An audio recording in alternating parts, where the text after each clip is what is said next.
This week, Kevin's not here, so we're talking about Hearthstone, Five Nights at Freddy's, and all kinds of stuff that he doesn't care about. Stay tuned. This week in our collective heads, wanna put an old rumor to bed.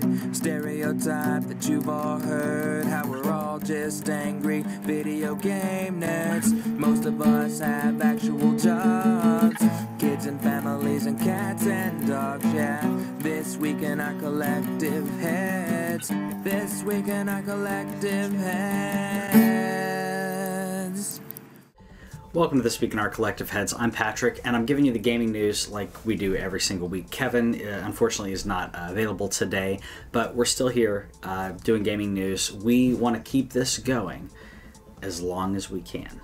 We've only, we've missed like almost 2 years now. We've been giving gaming news every single week, rounding up all of the important news for you every single week. We want to keep doing that as long as we can.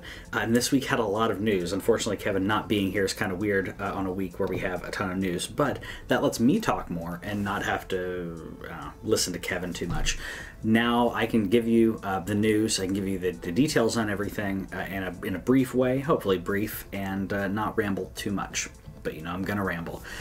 First up, we have some really great news out of Xbox. Halo is backwards compatible, and by Halo I mean all the Halos except for Halo 2. They're all going to be backwards compatible to Xbox One. There's also some interesting news on this that the Xbox One backwards compatibility will also allow an Xbox One and Xbox 360 to communicate on a LAN connection and play like Halo 3 LAN online, or not online, LAN multiplayer. So you can actually hook up a 360 and an Xbox One and play these games together, which is really cool. Halo 5 is also getting 4K support on Xbox One. From what I'm seeing from people is they're speculating this is going to be checkerboarding, just like Project Anthem, or now, Project Dill, and now Anthem is. A lot of these games are coming out on Xbox One X that say 4K, but what usually happens, or what we're seeing in a lot of the trailers and the gameplay, not even the trailers, the gameplay that people are doing on at E3 and other places where they're showing off the Xbox One X, it's actually checkerboarded or other methods, and it's not actually native 4K. So it's still a great picture, but it irritates me when I see 4K on there. It's like if someone just says 1080, like 7 or 8 years ago, when someone would just say, oh, it's 1080. I'm like, okay, is it 1080p or I? There is a difference.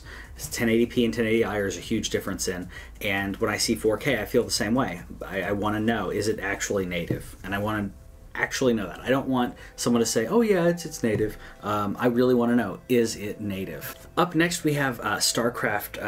So the StarCraft Remaster is actually going to be released August 14th. It's only going to be $15, which is pretty freaking awesome. For 15 bucks for an amazing game. I still prefer StarCraft, the original StarCraft, over StarCraft 2. I think part of it's the simplicity and how that game runs. I completely prefer this one over StarCraft 2. I like the missions. I like the gameplay. Again, it's the simplicity involved in it it's. I think they got it right the first time. They didn't need a second one, in my opinion. The second one wasn't quite as good. Personal opinion, you can thrash me in the comments, by the way.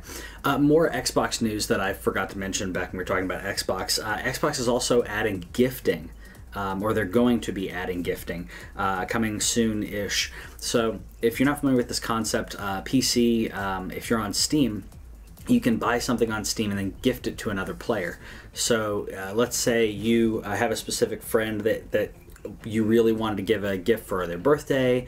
Possibly you wanted to buy them a game because you want them to play a game online with you and they don't have the game. And you say, okay, you know what, I'm buying it for you. You don't have an excuse.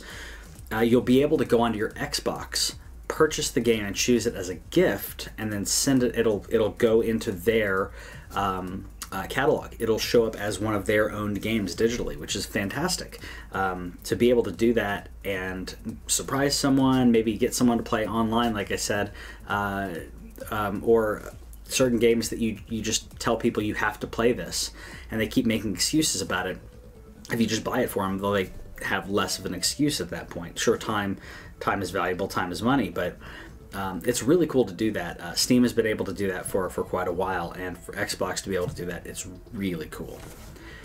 Up next, we have Crash Bandicoot. So the remaster of Crash Bandicoot is out. A lot of people are really liking it, but some people are actually irritated that the game is actually more difficult than it was originally. The jumping in particular. And it's specifically how the Unity engine deals with like falling off and jumping. The way that this worked on the previous platform it just works better. So the fans of the original are kind of irritated about it, because they're used to certain things. You get this a lot when you get ports or you get remasters. When you take a game, for instance, Punch-Out's probably the most revered for this. Punch-Out going from the NES, obviously, and then getting a Virtual Console port of that, or the NES Classic, and people saying this is not as tight. It's not quite what they need to do. To do certain moves or to respond in certain ways. And platformers and games like that, it's very important to get that right. So a lot of people are irritated by that, and there's actually some, like I said, the fans and others have gone through and found that it actually deals with how collisions, as falling is faster and collisions can be wonky upon landing. So doing that when you're trying to do really tight controls and really tight landings on small platforms can be really irritating, especially in a game that needs this. I mean, imagine playing Mario Brothers and not having that really quick response. It's irritating.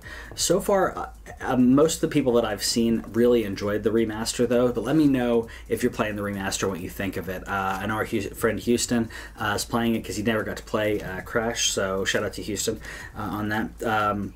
But yeah, I don't know. It's a constant struggle when you bring these older games back, and I don't know. We'll see how it is. I don't think StarCraft is going to suffer from this, though, because of the point-and-click aspect. It's not really going to have the same problem. You're using PC still on that.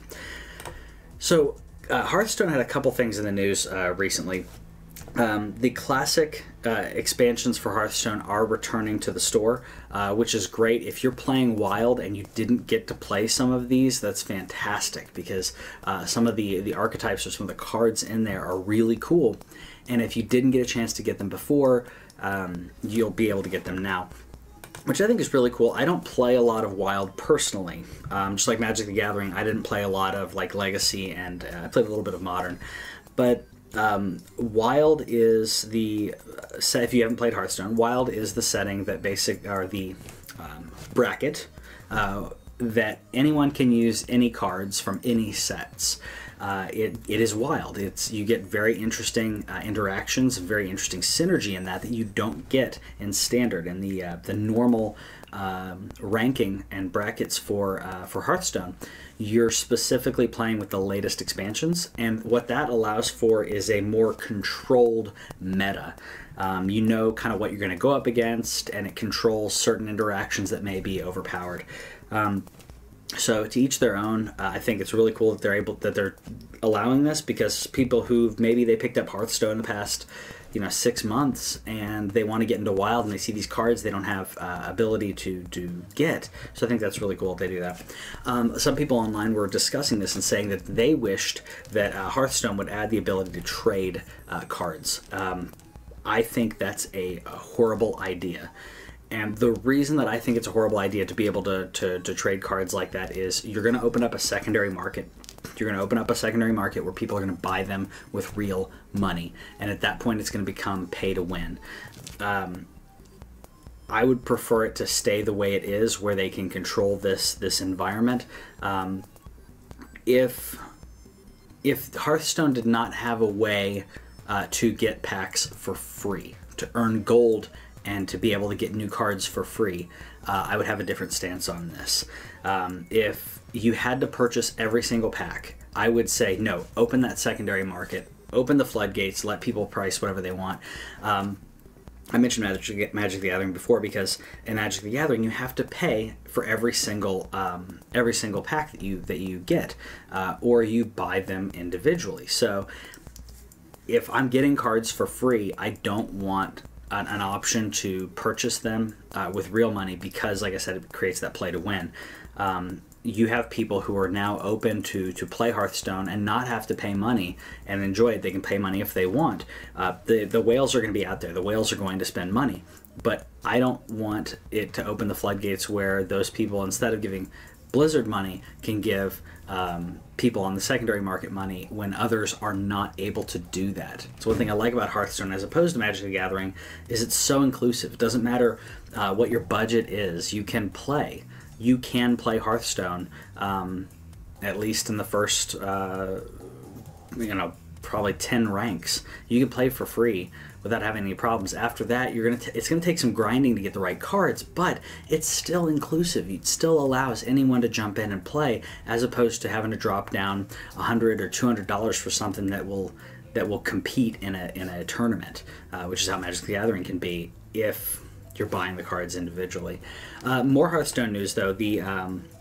A new expansion is going to be coming out, Frozen Throne, and some of the interesting things about the new expansion for Knights of the Frozen Throne is they're adding Death Knights, and by adding Death Knights, what they're actually doing is they are making your hero a Death Knight, an undead version of the hero. I've got some interesting thoughts on this, being a World of Warcraft player back in the day. So a Death Knight is a class. You are an undead, you had a previous life, whatever, and then you're raised up and you're brought back and you become a Death Knight. Well, for a Death Knight has a certain skill set, and what they're doing here is different than World of Warcraft. I don't think it's bad, but I think it's kind of a weird hodgepodge of lore. In World of Warcraft, you are a Death Knight and you have Death Knight abilities. Here, you're going to play a hero that's become a Death Knight, so you have a lot of your original flavor involved. I don't think it's a bad thing. I just think it's a weird mix when in World of Warcraft you can't play a Death Knight who used to be a mage and then have mage abilities. Now you'll have Death Knight mage mixes, which it'll create an interesting meta. I'm curious to see how this works and balance-wise. I personally would have preferred to have another class in Hearthstone. That's going to mess up the balance, I agree, but I think it works better lore-wise. If a Death Knight is a class, then it should not be interchangeable with other classes in the World of Warcraft. It's creating hybridization, which you don't have in World of Warcraft. You don't have people who are hunter warlocks, and that's kind of the feel that I got when I saw that the Death Knights are going to be, it's going to enhance your current hero. I don't know. Let me know in the comments what you think about that, because it's unique to me. To be able to do that, and I don't know, maybe this is a showing. Well, it's not going to do it change World of Warcraft, but I don't know, maybe that was an idea that they had, and they said this makes sense because they used to be whatever. So let me know what you think about that, and if you're playing Hearthstone. On completely different news, though, we had some Five Nights at Freddy's non-news. So Five Nights at Freddy's creator Scott Kaufman was talking, or tweeted in one tweet that he was working on a Five Nights at Freddy's sequel, and in the same tweet he said, "I'm not doing it anymore." I think that he's burned out. He basically said, "I've been working on it, and I decided my heart's not in it. I'm not doing it." A lot of people are not convinced by this, though. He's done things like this in the past, like say, "Oh, well, I'm not working on a game," and then boom, the game comes out. So it's not unlike him to do something like this, either for publicity. Maybe he enjoys the ebb and flow of people on Twitter. I'm not really sure, but it was an interesting tweet, the fact that he said, I'm working on it, I was working on it, I'm not anymore, and you're not going to get it. So maybe it's something he'll come back to, maybe it's something he'll surprise everyone with, and it'll come out, you know, next month. He's done this before. So, yeah, we'll have to wait and see what happens on that. A little bit of non-news news. On some actual news, though, Crimson Court's coming out on August 22nd. This is the Darkest Dungeon. So this is the Darkest Dungeon expansion, if you will, and I really liked Darkest Dungeon. It was a very interesting and unique game. I'm a big fan of the Souls games, and something that gets really, really difficult like this but has a huge payoff is really cool. It's kind of balancing, like your adventure is going into a dungeon, but you have to worry about like your fear and stress of the characters, which I think was a really unique mechanic in the game. So Crimson Court is actually sold 175,000 copies sold and counting, which I think is fantastic to show. It's fantastic that so many people are picking up this game or pre-ordering a game from this developer, because they showed with the Darkest Dungeon that they give really good content, and they give it right off the bat. It wasn't crazy buggy right when it came out, so you have that kind of trust that a lot of people wish that they got. You know, people are trusting, and they want to give money over to them, and I think that's fantastic. So we did have the Castlevania Netflix series did release on Friday. If you didn't check that out, check it out. It's amazing. But in similar news, the Assassin's Creed, there's going to be an Assassin's Creed show, and it's actually going to be an anime series. So again, more animated stuff, which I think, as much as I would like a good Assassin's Creed movie, because I think the Assassin's Creed movie wasn't quite. I don't know, it wasn't quite up to what I would have personally liked in regards to story, but I think that doing this as an anime, I think will be a fantastic choice. I think it'll work really well. It'll allow them to do a lot of original things and a lot of like over-the-top stuff without having to completely blow a budget. I think that, I don't know, I'm after seeing Castlevania, I think Assassin's Creed could do really well. I will say, and I've said this a lot before, when you do come out with an animated TV show, animated movie, you do limit your audience a little bit. I do prefer the live action. When I see something like this, I do prefer to watch live action, but I have to really be invested in the property to watch something like this animated. I'm going to watch it, but I think that a lot of people, if they see, oh, there's a Justice League movie, but this is an animated one. Oh, there's a Superman movie, this is an animated one. Well, they may pass it up, which is unfortunate, because the DC movies have been fantastic in their animated stuff. DC has it down when it comes to animated movies. Marvel has it down when it comes to the actual live action movies. And I'm hoping that more people will start to the stigma will kind of be taken off of this after seeing the Castlevania and some others, because animation is a great art form that I don't think should die. I see way too much crap animation, especially in kids programming. Way too much crap animation on Disney and was it Disney Kids XD, whatever the heck it is. There's so much of this cheap 3D rendering that looks like a college project, and I'm tired of it. I really like good animation. And speaking of good animation, Cuphead, it's official. Cuphead is not going to come to the PlayStation. There was talk of it not quite being an exclusive, but it is official. Cuphead will be only on Xbox. And then it'll be on Steam, I believe, afterwards. But sorry, I apologize. It should be Steam at the same time unless I'm mistaken. But I think that this is a loss for Sony, but a huge win for Xbox, because Cuphead's beautiful. If you haven't seen the trailer for it, then we're playing it now. But the Cuphead is a fully animated video game. So what I mean by that is that all of the sprites, if you will, all of the frames are hand animated. So you get this amazing throwback animated movie look, which no one's doing. It looks like old Disney. I mean old Disney is what it looks like to me. It's gorgeous, and there's a certain charm to how they do this, which I think, like I said, it's very unique. No one else is doing it. I want to see more interesting and unique things like this. It makes me excited to be a gamer and excited to show people something unique and say, look how cool this is, as opposed to, if I'm explaining another first-person shooter, okay, it's another first-person shooter. What is important? What is unique? What hooks you into the game? And this game hooks me. The platforming is going to be cool. It's couch co-op, which I'm all about. But the animation style completely hooks me on this. Another thing that's hooked me from the get-go has been Mario Odyssey.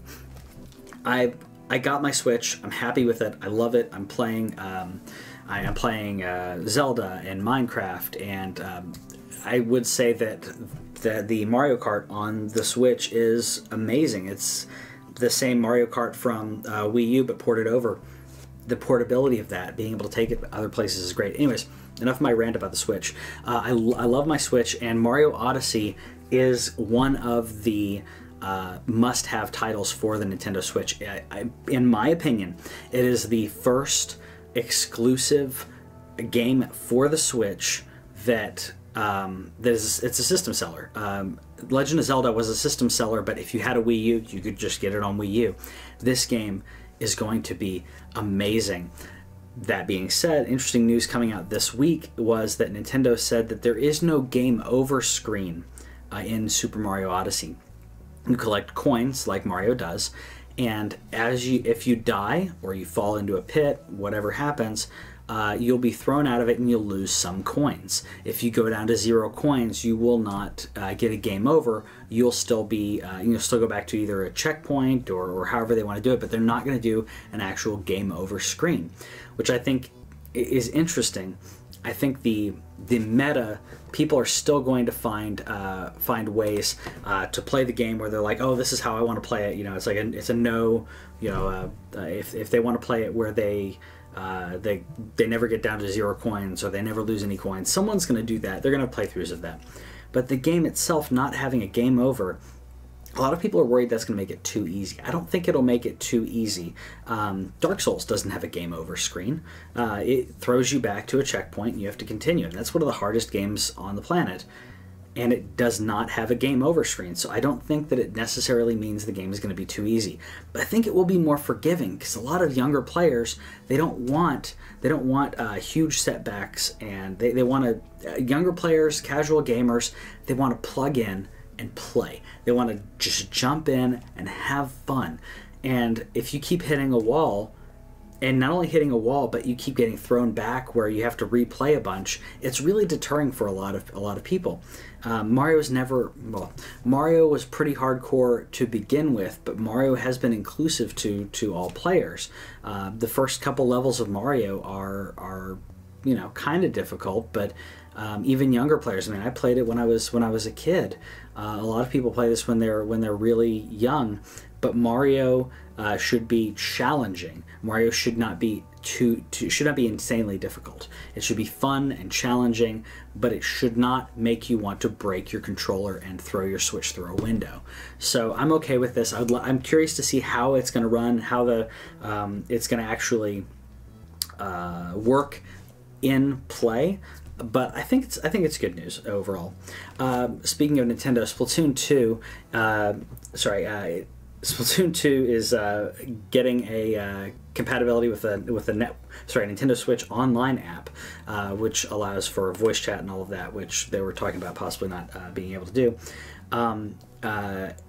getting new characters, and the demo is coming out July 15th. The demo is available from 3 p.m. until 7 p.m. Pacific. And I say that very slowly because if you want to get in on a Nintendo demo, you have to go only during the time that they allow. So download it from the eShop now. Set a reminder on your calendar, whatever you need to do, to make sure that you can jump back in and play it if you want to play the demo. This has been one of the frustrating things for me when it comes to Nintendo, because I don't think that I think that a limited demo in that fashion, I think, is hurtful. I think opening it up for the entire weekend would be considerably better. No one's going to play it for 4 or 5 hours and go, I've had my fill of Splatoon, I'll never play it. If they want Splatoon, if they want to buy Splatoon, they're going to continue to play that online functionality and everything. They're going to have to buy the game. This isn't like Until Dawn or another game that you can play through Heavy Rain's another one. Play through the story and you're done. If you gave that to me for a weekend, I would probably play through the entire story, binge through the entire story, and be done with it. But there are other games like Mass Effect being one of them. Mass Effect, if you want to do that in a weekend, you've really got to dedicate yourself. But these games are online. This is like when they came out with the Overwatch demo. The Overwatch they did Overwatch beta. They had the Overwatch demo. They gave it out for a weekend. Just jump in and play Overwatch, because they knew if they got it into people's hands, if people played it and they hooked that audience, that core audience that they want to keep playing, they're going to hook them no matter what. Nintendo, you need to wise up on that. People that you want in the community for Splatoon, if you want this community to be healthy, you want to get everyone playing this game. You want everyone to try it, because you're going to get people who aren't quite sure about it, and they're going to get a chance to play it. ARMS is the same way. Give me a free weekend of ARMS. The reason that I say that is I'm on the fence about it. I don't know anybody who has it, and I don't want to go look on Craigslist and say, whose house can I go to play ARMS?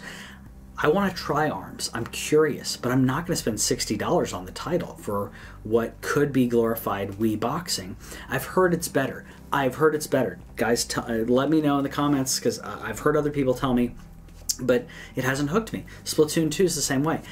I've played it. It's okay, but it hasn't hooked me yet. But if you gave me a free weekend where I didn't have to cram it all into a 30-minute play period, give me a free weekend where I can enjoy the multiplayer, and I may toss you my money, because I'm not going to do that. To me, that's betting. I'm betting that this game is going to be good. Pre-ordering a game, if it's a brand new intellectual property, if it's a new Bethesda game, as Kevin will tell you, you're placing your bet that what you're going to get is what you want. It might not be what you want. Opening up the floodgates and letting people play it is not a bad thing for this. If people like it, they're going to be part of the community. You don't want the people who are going to buy it for $60 and never come back. I know, yeah, that gives you money, but the community is what matters in these types of games. That matters more than just getting the money up front. And it's business, but it needs to be done right. On to things that I do like, though, as I finish my rant on that. Shadow of War is coming out, and they mentioned that you're able to import your if you're on the same platform, I believe, you're able to import your worst enemy from Shadow of Mordor into this game. So the enemy that gave you the most crap, the one that just kept tracking you down, you can bring them in to this game and continue for them to be your arch enemy, which I think is amazing. The way that they built the system for Shadow of Mordor and Shadow of War, I think this is fantastic. I know I say fantastic a lot because it is fantastic.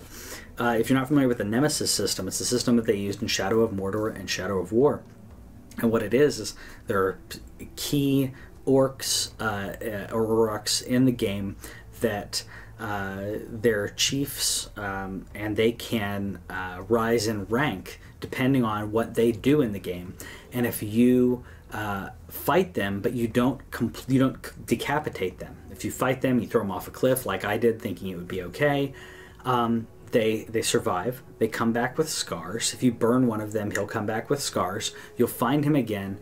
He may or may not have risen in rank, but he will remember you.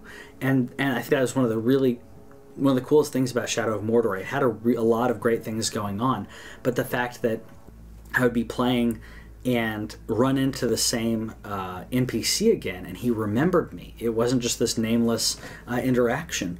You know, you would see zoom in close up to the guy, and he would say, you know, you thought you could get rid of me by throwing me off the cliff. And I'm like, holy crap, I did. I threw you off of a cliff, or lit you on fire, or just hacked you to what I thought was death, but it wasn't. You have to decapitate him. So I think it's really cool that they're adding this. They're giving something to players of Shadow of Mordor, giving you something to say, hey, you know, well, your play mattered. What you did mattered, and we're going to bring it over. And it's a small gesture, but it's a really cool gesture. On to other gestures of awesome things. Doomfist is coming to Overwatch finally. So a lot of people have been really excited about it. It's the cybernetically enhanced hero that... you know, with a hand cannon, and I think it's great. First thing that I thought when I think of Doomfist, it reminds me of Barrett from Final Fantasy VII. It's just me, the whole hand cannon thing. But I'm really happy about this. But I was upset because a lot of people were hoping that Terry Crews was going to be voicing him, and unfortunately, he's not. I think it's really cool that they're adding this character there. The lore involved in Overwatch, I think, is one of is really cool. It's an added bonus to what a game that didn't need that much backstory, but it has it. It has the backstory if you want it. If you don't want it, that's fine. You can play your archetype character. You can play Tracer or whoever you want to play. Winston, my boy Winston. You can play whoever you want. But if you really want to dig in, you can see some of this this amazing backstory, and we're getting Doomfist, so happy about that.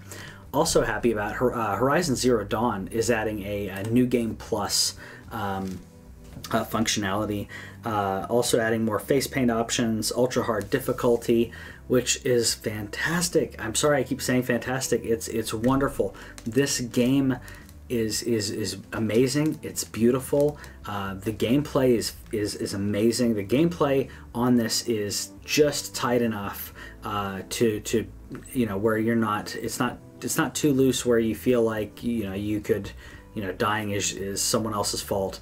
It's not on the level of Dark Souls, but the gameplay is great. The adventuring in this game is just, and the cinematics are breathtaking, and the environment is breathtaking. And I'm glad that they're continuing to support this. They mentioned early on that this was, you know, one of their new IPs they were really proud of. But a lot of companies say that before a game comes out, and you kind of just wait and say, okay, is it really going to matter? Are you going to continue to support it? And they've shown that they're going to continue to support it and continue to show that appreciation to the fans of it by giving these type of modes and the DLC that's coming out.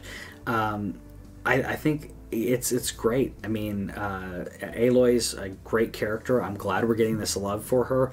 I'm hopeful that the community will continue to grow with this, and that people will continue to get their hands on this game if they haven't played it. It's a great game. The premise, of course, is over the top, but it's done in such a it's done in a way that works, in a way that makes sense. It looks like robot dinosaurs, but it actually makes sense. I promise. Suspend a little bit of disbelief on it, and you will really enjoy that game. Speaking of suspending disbelief, Tekken 7 is getting bowling, and I'm glad it's getting it, I guess. I love mini games, don't get me wrong.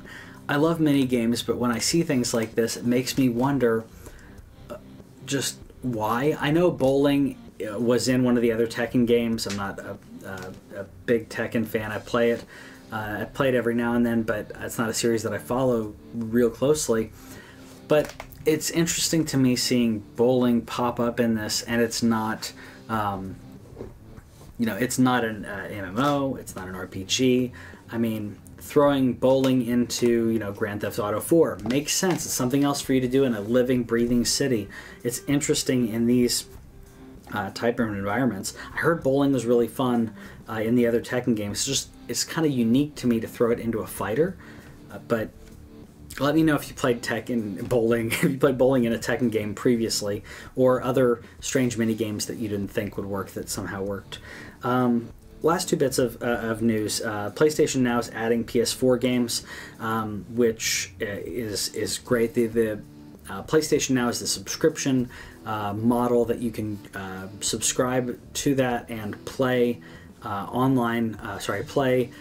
games, but unfortunately PlayStation Now is streaming off of the PlayStation server. You're not downloading the game to your hard drive, which can be an issue if your internet connection isn't phenomenal. But adding PlayStation 4 games on this is really cool. So that way you can, you know, jump in and play some PlayStation 4 games without having to buy them. I mean, if you think about it budget-wise, instead of renting games like you would at a Blockbuster or whatever exists now, Redbox, I guess is as close as we go, and some mom-and-pop places, you can subscribe to this and, you know, play through these games and not have a late fee of any kind, and, you know, play through some, you know, different games like Red Dead Redemption, I believe, is the one that's on there for PlayStation 3, and these are games that are completely worth your time. And maybe you don't want to buy it, maybe you want to try it out. You can try out a bunch of them, like a sample platter, and if you find something you like, go for it. So happy that it's on there. I still wish that they would do what Xbox is going to be doing with their subscription model, where you subscribe, you download a game that's in their list, and if you're not a subscriber, you can't play that game. I think that it works really well.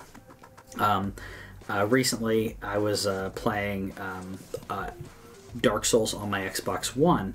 I got signed out of online for some weird reason, and since I was signed out of Xbox Gold, it couldn't check to see if that game was valid, because it's a digital download, and because it couldn't check, it wouldn't let me play it. And that's annoying when it comes to the online, when it comes to that. I need to check and see if that happens on all digital games, or if just 360 games, maybe just 360. But there are systems in place that can do this on PlayStation as well, because if you sign into someone else's PlayStation, download a game, and you're not on their profile, and then they sign out of their profile, you try to play it, it won't play it. So I think PlayStation has the ability to do this. They just haven't implemented it. Maybe it's something they'll do in the future for PlayStation Now. Doing that would get me to play, to get me to possibly subscribe to PlayStation Now, though. Something else interesting in the news, which I thought was one of the coolest bits, not really news, but in the threads of people who are going through the operating system for the Nintendo Switch, and we don't know exactly which update did this or when it happened, but there is what appears to be an NES emulator on the Nintendo Switch if you have the current version and current firmware and software. It is codenamed FLOG, F-L-O-G, but it looks like it's actually an NES emulator, which I think is brilliant for the space involved in the Switch. Switch has limited onboard memory. Obviously, put an SD card in that thing. Throw a mini SD card in it if you have a Switch, but it has limited space on the Switch itself. So having an emulator as part of it means that you can have 10 different games, and they all just run off the emulator. NES games, if you purchase them, you could run them off the emulator, as opposed to having to pack in an emulator every time someone buys it. It's the most efficient way to do it, and I think that this means we are closer to an NES, to playing NES games on the Nintendo Switch, which makes me very happy. I want to play. I'm going to buy Mario All-Stars again. I'm going to buy Legend of Zelda, the original Legend of Zelda. There's so many games I'm going to re-buy on this, and if they open up NES, SNES, Game Boy, if they open those up right out the gate, you're going to have a ton of money flooding into you, Nintendo. And we mentioned before doing, which I tweeted at Nintendo about this as well, doing a buy two get one or different flash sales like PlayStation is doing and Steam does is going to get you a ton more money. It's the velocity of money, Nintendo. And if you're a business person, you know what, if you're into the economy, you know what velocity of money refers to. And if you do that, you're going to get more money in the long run and the short run. And you'll get more traffic for people to look at your store over and over and over again. And when you do that, you can have, I mean, you may hook someone with a property that they weren't familiar with, or a specific sale of a property they're not familiar with, and you get $5 that you wouldn't have gotten otherwise. It is the way to make money in the video game economy right now that is not only very profitable, but it's not shady whatsoever. And it's really respectful and honorable when you say, hey, here's a flash sale this weekend or this week. You can get whatever for, half price, or hey, we're doing a buy one get one or buy two get one. You're going to have a bunch of people buy these virtual console games that may or may not have purchased that one. Instead of getting $30 out of a person in a year, you could easily get $60 or $70 because they're giving you little bits of money over and over and over and over again. And it's all about velocity of money, guys. If you aren't familiar with it, check that out.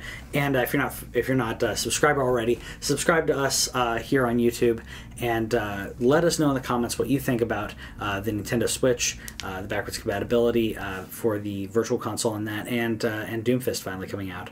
We'll talk to you guys later.